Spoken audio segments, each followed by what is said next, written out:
Okay, hello guys.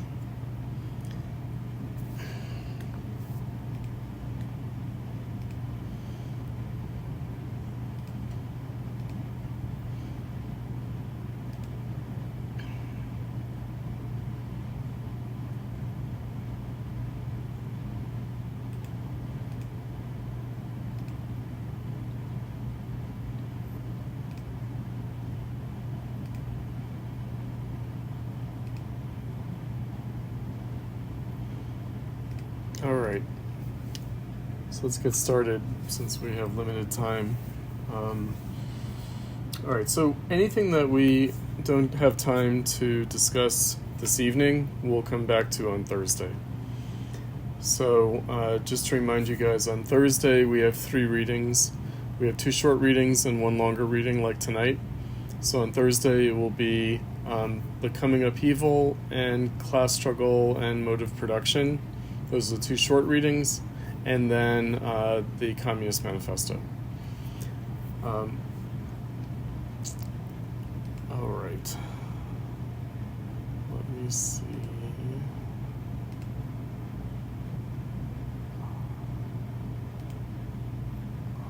I was trying to download. Okay. My Marx-Engels Reader.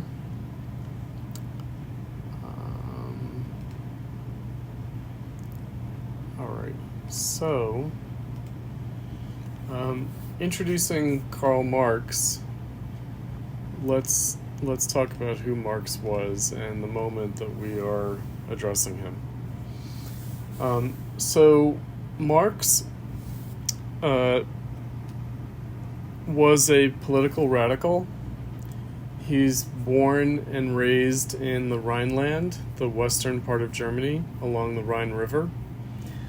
I actually visited where he was born, Trier, in Germany, in the western part of Germany, and just a few weeks ago, just this summer, they have a Marx House museum of his childhood home. So he's from a what we would now call a middle class background. He's from a bourgeois background. His father is a business owner. And they were pretty well to do, but being from the western part of Germany, which it turns out his later friend and comrade Friedrich Engels was also from the western part of Germany. This is the part of Germany that was most affected by the French Revolution and by the Napoleonic Wars. And indeed, in the Marx household growing up, we would call them liberals. We'd call them small d Democrats. We'd call them, progressive-minded people. So his family used to sing French Revolutionary songs in the household when he was a child. So Marx starts out as a liberal, small d Democrat, radical, political radical, as a young man. And as we talked a little bit about, I think, last time when we were talking about Hegel, he is a member of what are known as the Young Hegelians. Also, although defined somewhat differently, the left Hegelian, the left-wing Hegelian. Young Hegelian. Meaning people who interpreted Hegel to be a political revolutionary. People who interpreted Hegel in a politically more radical way, as opposed to the old Hegelians, or the right Hegelians, who interpreted Hegel in a politically conservative way. Now, he goes to school for law, but he ends up wanting to study philosophy instead. And we'll see that we're reading from his dissertation on Democritus and Epicurus, on ancient materialism, on pre-Socratic Greek philosophers, ancient materialists. And we'll see what he does with that in light of his young Hegelianism. Now, he got himself into trouble politically and had to leave Germany and live abroad as an exile, as a political emigre, as a political refugee, we might even say. He lived in several places outside of Germany. He lived in Paris. Eventually, he lived in Brussels, and then finally in London. But Paris was his first destination outside of Germany. And so he was part of what was known at the time as Bohemia. So why do we have this term Bohemia, the Bohemians? Well, because it referred to literal Bohemians, people from Bohemia, from Central Europe, who had fled political reaction in the wake of the French Revolution, the French Revolutionary Wars, the Napoleonic Wars, and ultimately the defeat and the beating back of the French Revolution and the Restoration. So Bohemia takes its name from a province of Central Europe associated with people who fled as political refugees. And they settled in Paris and London and Brussels and Amsterdam and New York, the United States. So that's where we get this term Bohemia from, and certainly Marx was part of Bohemia. And the 1844 manuscripts that we read for this evening are also known as the Paris manuscripts. So in Paris, he encounters directly, personally, meets with French socialists. And we'll see that there's one figure in particular that he gives central importance to, and that's Pierre-Joseph Proudhon, who's known historically as the father of anarchism, as the person who really coined the idea, the name, the appellation of anarchism. What that meant at that time, this is going to be important when we read the manifesto on Thursday, but we'll see also Marx addresses this in the 1844 manuscripts as well as for the Ruthless Criticism of Everything Existing. Anarchism is a kind of socialism, and socialism is equivalent to communism. So socialism and communism are used interchangeably. The difference being, if there is a difference, there's not really a difference substantially in terms of politics or in terms of view of society, critique of capitalism, and a kind of vision of the future. But insofar as the two words have a different origin, then communism would refer to a more ancient phenomenon of people living in common together, taking a vow of poverty, living ascetically, living frugally, and sharing everything. So no private property, but like a voluntary community, like a commune. That's an ancient phenomenon. It usually is associated with religious ascetics, people who are taking vows of poverty, etc. So that's an ancient idea, communism, in terms of living in a commune. Socialism, by contrast, is a modern idea, because the very concept of society is a modern idea. So society is a modern idea, and therefore socialism is a modern idea. So socialism is born in the French Revolution, in fact. During the reaction against the Jacobins, during the Directory, after the fall of the Jacobins, and prior to Napoleon taking power in the consulate and then eventually in the empire, Gracchus Babeuf was a famous Jacobin who called for socialism. So that's the birth of modern socialism. That's the birth of socialism per se, is in the context of the French Revolution and calling for a more egalitarian society at a political, economic, social level. All right. So all of this to say, it's very important for us to note in the reading for tonight and for Thursday that Marx and Engels didn't invent communism or socialism. Not at all. These were pre-existing concepts, pre-existing movements, in fact, when they arrived on the scene in the 1840s as young men in their 20s in the 1840s. Now, what else is going on in the 1840s? So the Industrial Revolution is conventionally dated from approximately 1750 to approximately 1850. The Industrial Revolution begins in England, and it spreads. It spreads especially as a function of the French Revolution. So it spreads to the continent, especially after the French Revolution, in the aftermath of the French Revolution and the Napoleonic Wars, in Western Europe. So the first Industrial Revolution, the steam engine Industrial Revolution, conventionally dated 1750 to 1850. From 1750 to 1800, it's mostly England. After 1800, it becomes more the case as well in Western Europe. I mentioned Engels.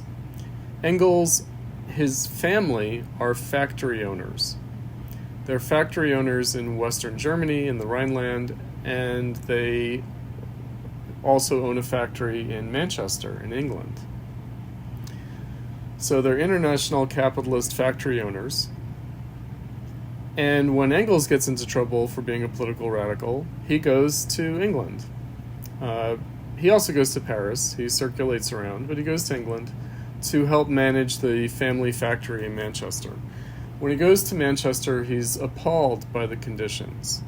He writes a book called The Condition of the Working Class in England, because he's so appalled at the condition of the modern proletariat. Again, this is in the 1840s. And Marx reads the book and is very impressed by it. He writes to Engels because he's so impressed by the book. So what's going on in the 1840s is what's known as the Hungry 40s. It's the first worldwide commercial crisis and Great Depression. It's the first industrial crisis and Great Depression after the Industrial Revolution. The 1830s had been a boom period. The 1840s were a bust. And it's very dramatic. In the United States, we know it from the 49ers, the California Gold Rush, the flight of people from the East Coast to the West Coast in search of gold, most of whom died on the way, most of whom died going west to find gold. So why would they undertake such a hardship and such a risk? Well, because of mass unemployment that had taken place not only in England, but also in Western Europe and in the United States. So the Hungry 40s. Another phenomenon of this period is the Irish potato famine, which is sometimes treated as a natural disaster, but is really bound up in the Hungry 40s. And so it's when there's an Irish diaspora from Ireland, such that starting then, there are, soon after that, there are more Irish living outside of Ireland than in Ireland throughout the world. So the Hungry 40s, industrial crisis, modern capitalism, is an objective phenomenon. There's an economic crisis.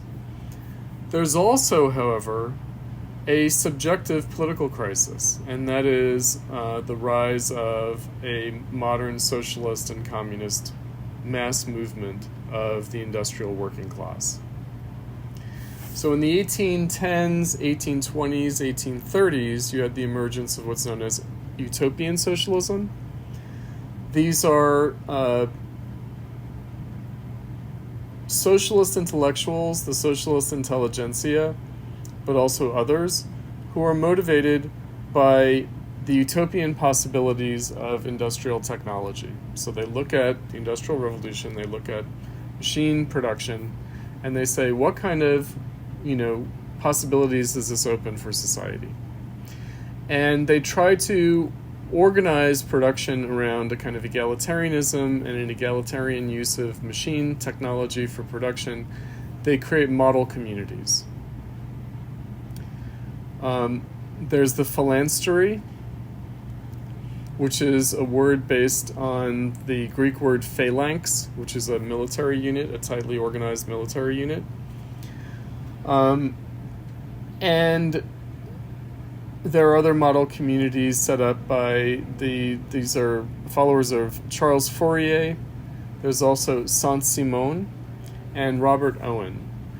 And in fact, they experiment with model communities in Europe, but also they start model communities in the United States where they can buy land cheap, especially in the Midwest, and try to establish these model communities and see how things might work. But again, as a model for reforming society as a whole. So Robert Owen, for example, is invited to the White House in the United States to give a presentation on utopian socialism as a possible future development of the United States. Thomas Jefferson, who I read a quote from yesterday, he is towards the end of his life in the late 1810s and 1820s. He gets excited about utopian socialism. He thinks that utopian socialism could be the cure for slavery.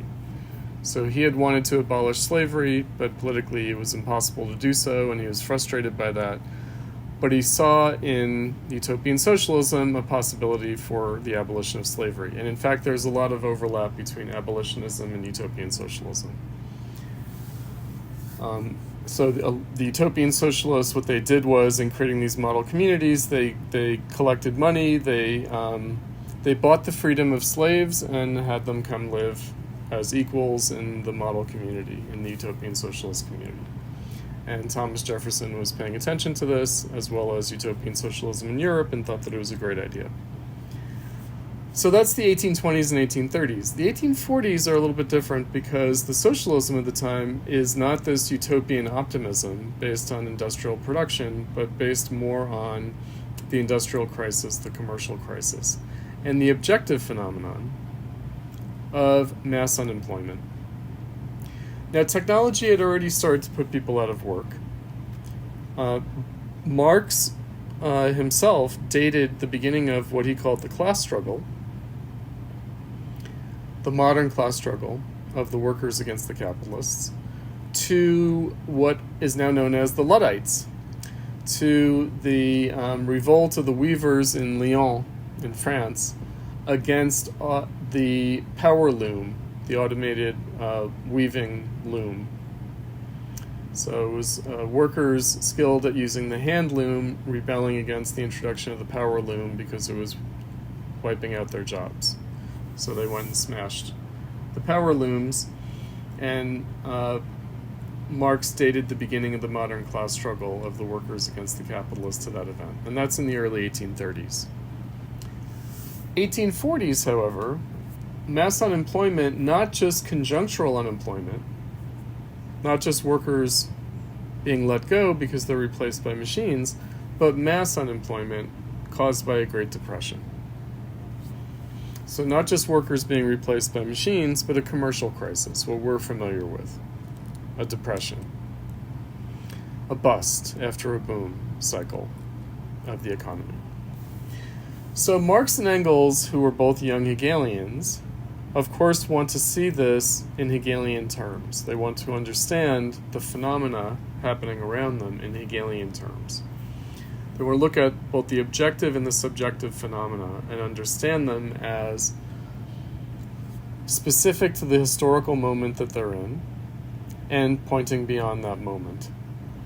Now, I mentioned yesterday, we got into it a little bit with Hegel. I want to, for this evening, I want to introduce now, we looked at the dialectic of being and becoming. I want to now look at another chart based on that chart of the dialectic of being and becoming.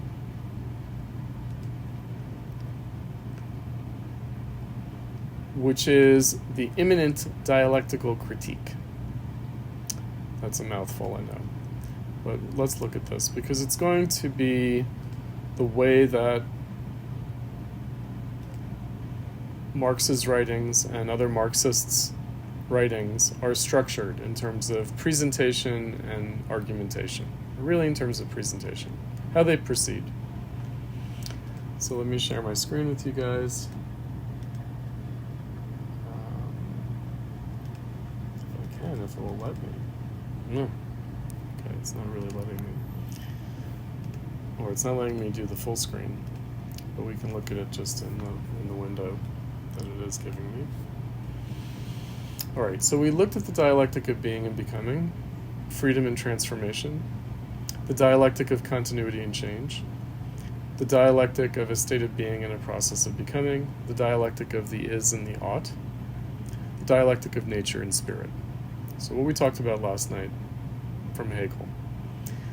Now, again, this is a curious thing because the process of becoming is characterized by a self-overcoming, and that self-overcoming has a kind of contradictory character, meaning the self-overcoming is simultaneously a self-fulfillment and a self-negation, a self-completion and a self-transcendence, a self-realization and a self-abolition. And what we're dealing with here in particular is the self-overcoming of capitalism.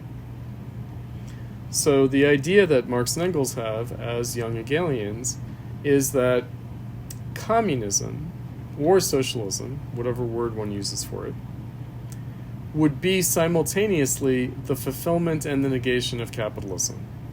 It would be simultaneously the transcendence and the completion of capitalism. It would be both the realization and the abolition of capitalism. So that's very different from the way most people think about these things. They usually think about communism and capitalism or socialism and capitalism as based on antithetical principles, opposed moralities even, individualism versus collectivism, etc. No. That's not how Marx sees it. So because this process of self-overcoming is self-contradictory, it demands a peculiar kind of approach, and that approach is the immanent dialectical critique of phenomena. Okay, so what does this mean? Well, first of all, it's immanent critique. That's the core concept. Immanent critique. So critique, in the Kantian sense, also the Hegelian sense, of exploring conditions of possibility for change, for transformation. So it's an exploration of possibilities for change, possibilities of transformation, of self-transformation. How so? How is that being explored? Well, first of all, it's being explored immanently, meaning it's being explored from within. It's not from outside, but from within. And it's a critique of phenomena. In other words, it's a critique, it's an exploration from within of the way things appear.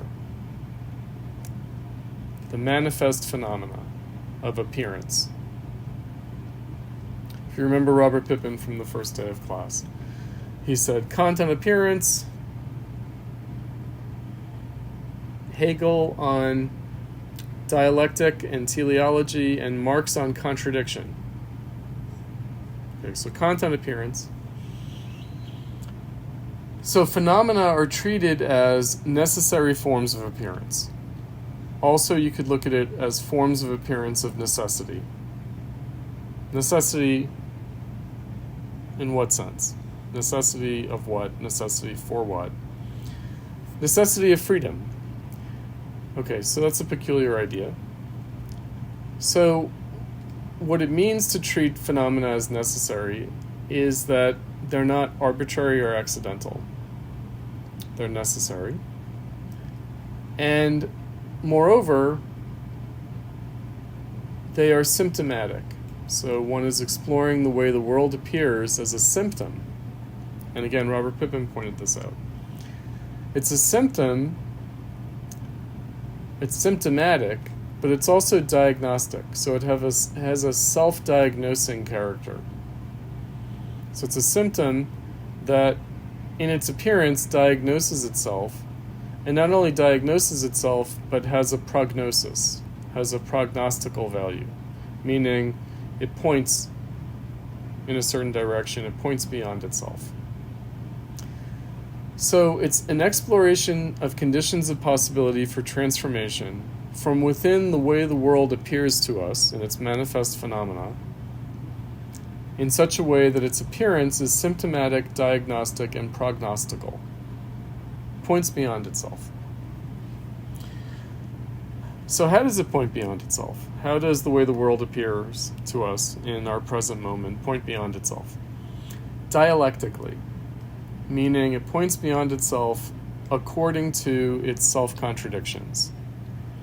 So the way the world appears is contradictory, self-contradictory. The world appears to be contradicting itself from within itself, not from, the contradiction isn't coming from outside, it's coming from inside. And in and through that contradiction, it points beyond itself. So the idea is, how is capitalism self-contradictory in such a way that it points beyond itself? So the manifest phenomena, again, are symptomatic, diagnostic, prognostic. They are expressions of pathology, meaning they have a logic of suffering that they express. Suffering from what, though?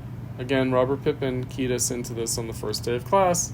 Suffering from unreason, suffering from a tragic situation in which the ideals of a community are not being lived up to. But why? Not because the ideals are impossible, because the ideals are the expression of the current reality, but indeed because the contradiction between ideal and reality is, as Hegel would put it, the truth of both the ideal and of the reality. Or the truth content. We will also encounter this phrase. The truth content of something is actually how it contradicts itself and points beyond itself. So the truth of something is not merely as it is, but as it ought to be. The truth of something is not its extant condition, but its actuality, meaning its possibility for self-transformation. Its truth is how it points beyond itself. Alright, so I mentioned that the phenomena are necessary in character. They're not accidental or mistaken in character. Hegel has a catchphrase for this. He said, the essence must appear. Another way of translating it is the substance must appear. But what is the essence and what is the substance? Freedom, what we talked about last night. Spirit. If spirit is the essence of nature, then the essence of nature is freedom, even though freedom contradicts nature. And I mentioned last night the three phases of the appearance of freedom: religion, art, philosophy. And we'll see what Marx says. All critique begins with the critique of religion. Meaning, the first form of the appearance of freedom is religion. Now, the term appearance here, or phenomenon, is, in German, it's Erscheinung. And when we encounter it in English translation, it will be translated as phenomenon, or as appearance, or sometimes it will be translated as semblance. So Erscheinung literally means shining forth. Shine means shine, Scheinung, shining, and Erscheinung means shining forth. So appearance is a shining forth of essence. So it's not, if you recall from the Robert Pippin from the first day of class, it's no longer the traditional appearance-essence distinction. So why is that? Because ancient philosophy, like ancient theology and ancient religion, treated essences as true and as eternal and unchanging and as divine in origin, whereas the realm of appearance is changing and therefore false. So appearances are false, they're deceptive. Appearances are always changing, but essences are true because they're unchanging and eternal. So the world may change, but the truth doesn't change. With Kant and Hegel, they flip that completely around. And they say the truth of appearances is in their changing character. Because the actual essence is freedom, meaning the essence of the world is not some eternal, unchanging truth, but indeed the essence of the world is freedom, meaning the essence of the world is change. And not just random change, but change that we as conscious beings participate in, are subjective agents in that change. So change doesn't just happen to us. We're not just objects of change. We're also subjects of change. Okay. So we'll come back to this, but we're going to get to this especially in the 1844 manuscripts. But it's really the red thread, we might say, running through all of Marx's writings and also through all of Marxism. This is really the core bit. Now, one little side note is that the immanent dialectical critique of phenomena, it's not invented by Marx and Engels. It's not unique to them. It's not unique to Marxism. It is indeed Kant and Hegel's procedure. So it is a bourgeois dialectic. It goes back to Rousseau, in fact. But it's really developed by Kant and Hegel and taken up by Marx in a particular way. So something that we'll talk about much later in the course, towards the end of the course, is that the dialectic is itself a symptom, meaning the dialectic isn't the solution, it's the problem. So, indeed, capitalism is dialectical. Bourgeois society is dialectical, and therefore capitalism is dialectical. But the dialectic has itself become self-contradictory, meaning the dialectic is itself a symptom. Now, I mentioned with Hegel that Hegel was the target of postmodernism. There was a lot of anti-Hegelianism in the 20th century that we inherit in a post-postmodern condition. And this is what the postmodernists picked up on. They picked up on the fact that the dialectic tends to be rehabilitative or affirmative. In other words, that society in capitalism keeps going through the dialectic. And so postmodernism wanted an undialectical and even anti-dialectical approach in order to break out of this bourgeois dialectic, this Hegelian dialectic. And the critique of Marxism was that Marxism was still too much bound up in the bourgeois dialectic and the Hegelian dialectic, and ended up affirming it rather than actually getting beyond it.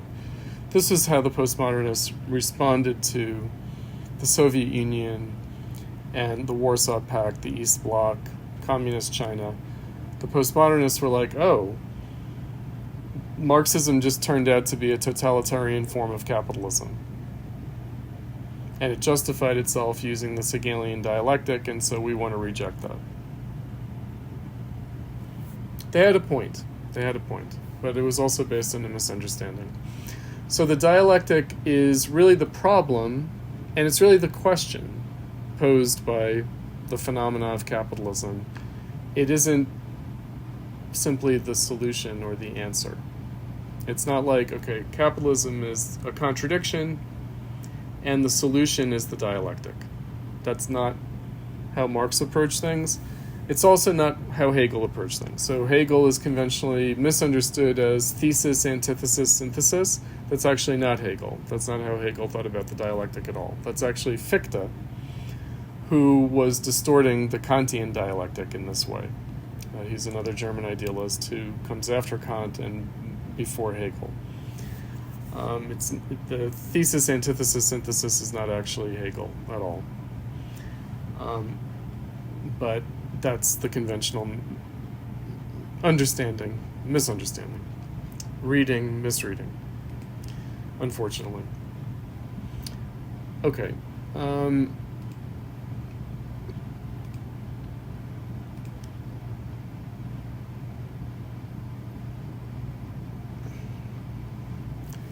Let me see what you guys did with the notes.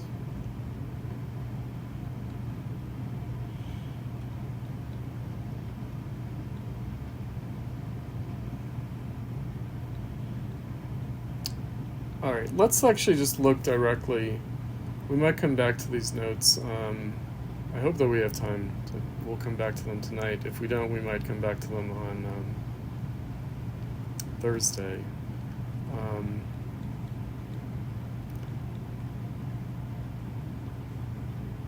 But let's just read together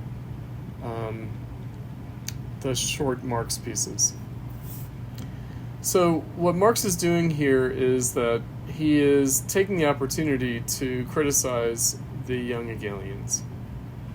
And we'll see that his characteristic criticism of the young Hegelians is to treat them as falling below the threshold of Hegel, as actually sub-Hegelians. So they thought that they were criticizing Hegel and that they were getting beyond Hegel, but in fact Marx found them to be falling below Hegel.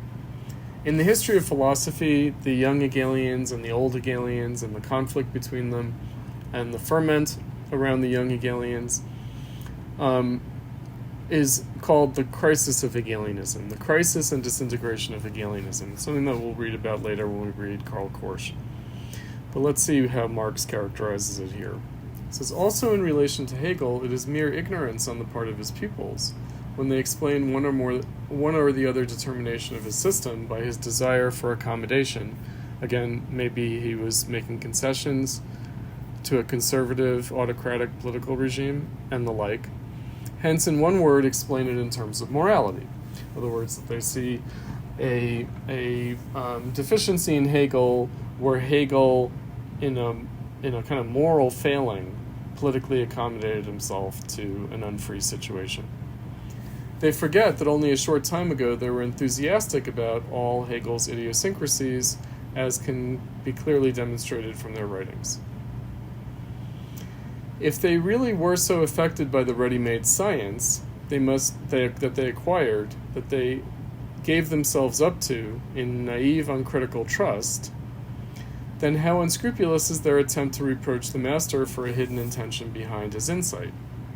The master, to whom the science was not something received, but something in the process of becoming, to whose uttermost periphery his own intellectual heart's blood was pulsating. On the contrary, they, his pupils, rendered themselves suspect of not having been serious before. And now they oppose their own former condition and ascribe it to Hegel. In other words, that they ascribe their own uncritical acceptance to Hegel himself, forgetting, however, that his own relation to his system was immediate, substantial, while theirs is only a reflected one.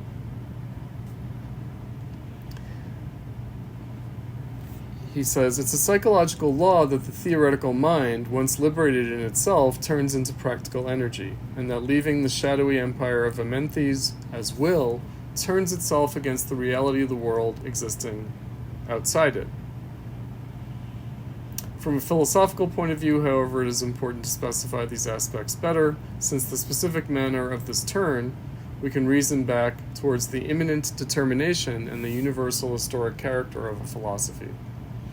We see here, as it were, its curriculum vitae narrowed down to its subjective point, its life history, or its education, its process of education and its life history.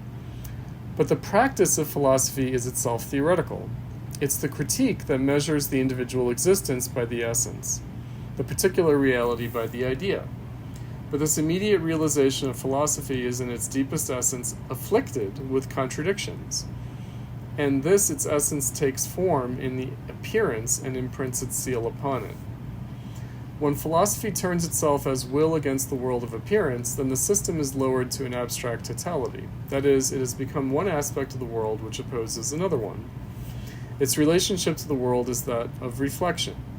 Inspired by the urge to realize itself, it enters into tension against the other. The inner self-contentment and completeness has broken apart.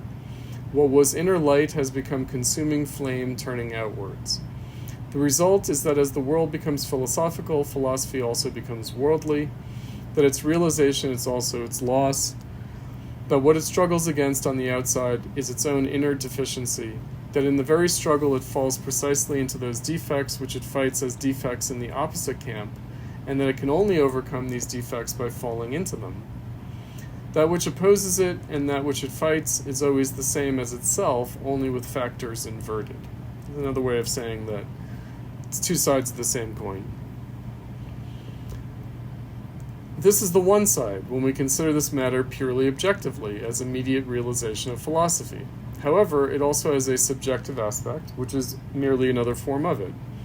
This is the relationship of the philosophical system, which is realized to its intellectual carriers, to the individual self-consciousness in which its progress appears. The relationship results in what confronts the world in the realization of philosophy itself, namely in the fact that these individual self-consciousnesses always carry a double-edged demand, one edge turned against the world, the other against philosophy itself. Indeed, what in the thing itself appears as a relationship inverted in itself appears in these self-consciousnesses as the double one, a demand and an action contradicting each other. Their liberation of the world from unphilosophy is at the same time their own liberation from the philosophy that held them in fetters as a particular system. As in the history of philosophy, there are nodal points which raise philosophy in itself to concretion, apprehend abstract principles in a totality, and thus break off the rectilinear process. So also there are moments when philosophy turns its eyes to the external world and no longer apprehends it, but as a practical person weaves, as it were, intrigues with the world, emerges from the transparent kingdom of Immanent and throws itself on the breast of the worldly siren. That is the carnival of philosophy, whether it disguises itself as a dog like the Cynic, in priestly vestments like the Alexandrian, or in fragrant spring array like the Epicurean. It is essential that philosophy should then wear character masks. As Deucalion, according to legend, casts stones behind him in creating human beings, so philosophy casts its regard behind it. The bones of its mother are luminous eyes. When its heart is set on creating a world, but as Prometheus, having stolen fire from heaven, begins to build houses and to settle upon the earth, so philosophy, expanded to be the whole world, turns against the world of appearance. The same now with the philosophy of Hegel. While philosophy has sealed itself off to form a consummate total world, the determination of this totality is conditioned by the general development of philosophy, just as that development is the condition of the form in which philosophy turns into a practical relationship towards reality. Thus, the totality of the world in general is divided within itself, and this division is carried to the extreme. For spiritual existence has been freed, has been enriched to universality. The heartbeat has become in itself the differentiation in the concrete form, which is the whole organism. The division of the world is total only when its aspects are totalities. The world confronting a philosophy total in itself is therefore a world torn apart.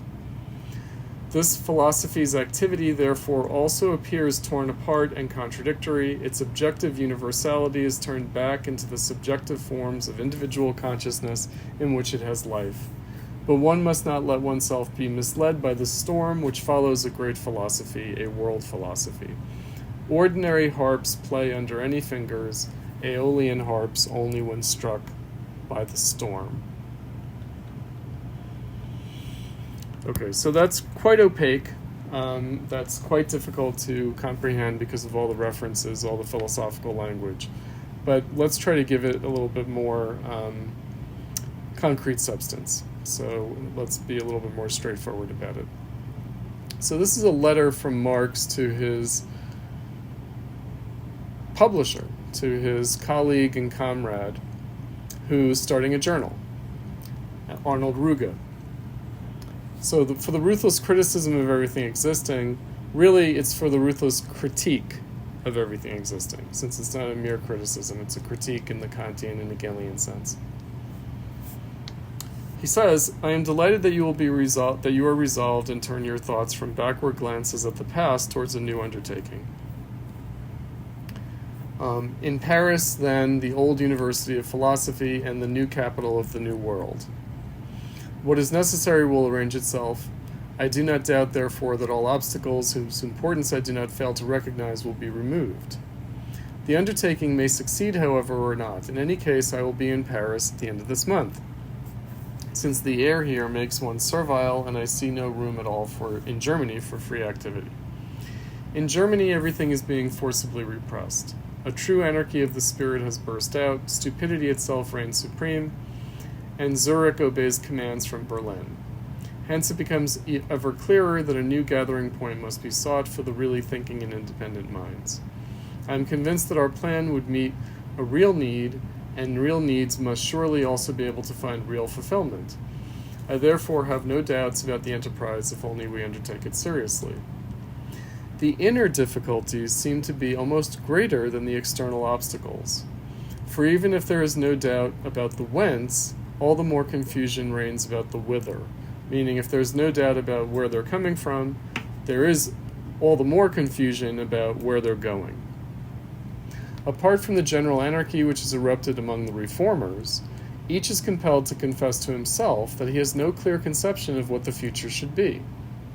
That, however, is just the advantage of the new trend, that we do not attempt dogmatically to prefigure the future, but want to find the new world only through the critique of the old.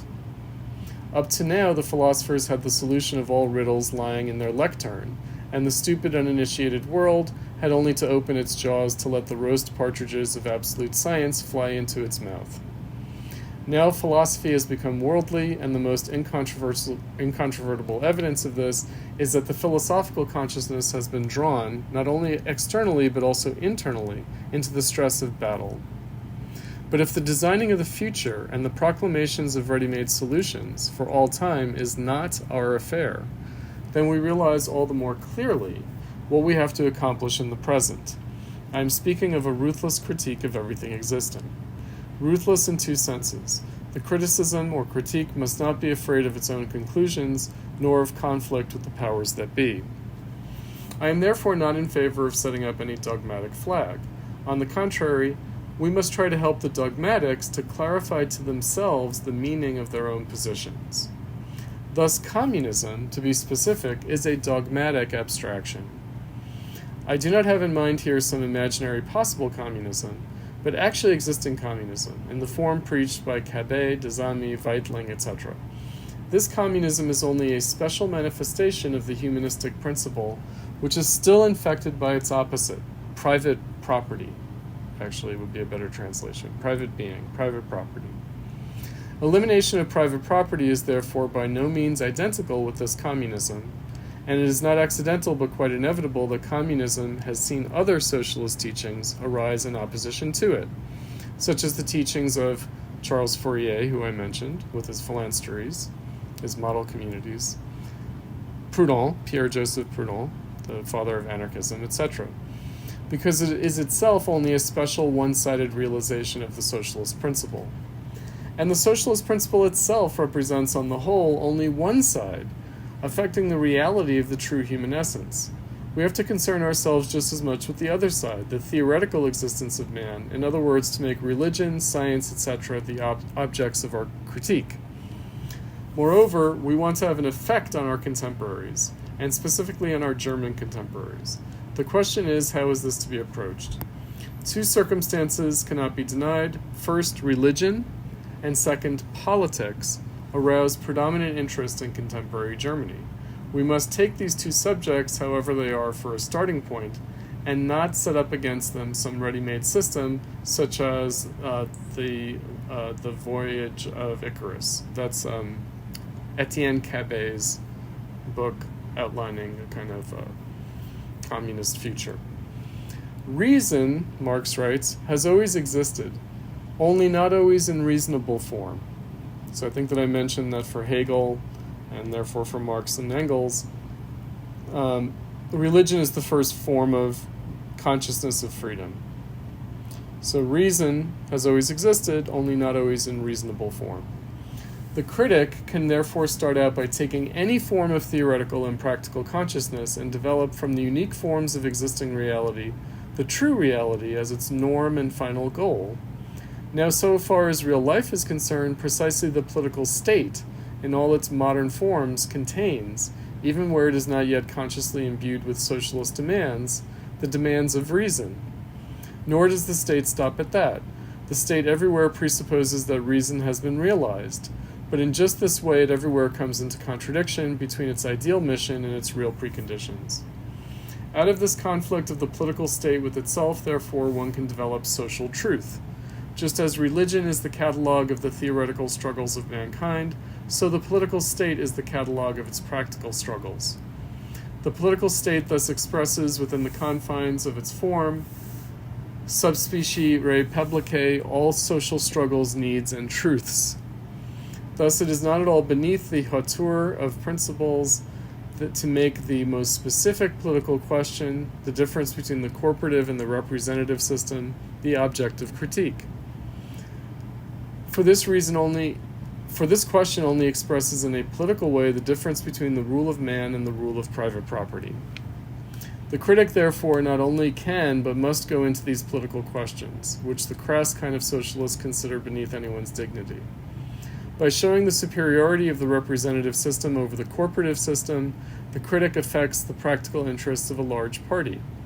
By elevating the representative system from its political form to its general form, and by bringing out the true significance underlying the system, the critic at the same time forces this party to go beyond its own confines, since its victory is at the same time its loss. So what is he talking about here? He's talking about adopting for himself and for his comrades representative democracy. So he agrees, therefore, with Benjamin Constant that modern society cannot have the ancient form of political liberty, direct participatory democracy, but must engage in representative democracy. He says, nothing prevents us then from tying our criticism or our critique to the critique of politics and to a definite party position in politics, and hence from identifying our critique with real struggles. So here he's talking about identifying with, as he will in the Communist Manifesto that we'll discuss on Thursday, with what he calls the party of democracy. But he's going to have a critique of the party of democracy. He says, then we shall confront the world not as doctrinaires, with a new principle. Here is the truth, bow down before it.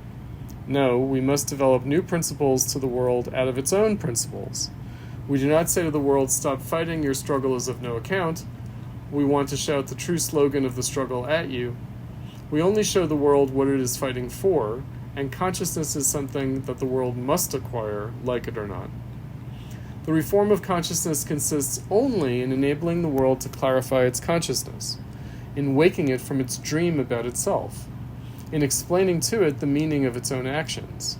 Our whole task can consist only in putting religious and political questions into self-conscious human form, as is also the case in Feuerbach's Critique of Religion. Our motto must therefore be, reform of consciousness not through dogmas, but through analyzing the mystical consciousness, the consciousness which is unclear to itself whether it appears in religious or political form. Then it will transpire that the world has long been dreaming of something that it can only acquire if only it becomes conscious of it. It will transpire that it is not a matter of drawing a great dividing line between past and future, but of carrying out the thoughts of the past. And finally, it will transpire that mankind begins no new work, but consciously accomplishes its old work. So we can express the trend of our journal in one word, the work of our time to clarify to itself, critical philosophy, the meaning of its own struggle and its own desires. This is work for the world and for us. It can only be the work of joint forces. It is a matter of confession, no more. To have its sins forgiven, mankind has only to declare them to be what they really are.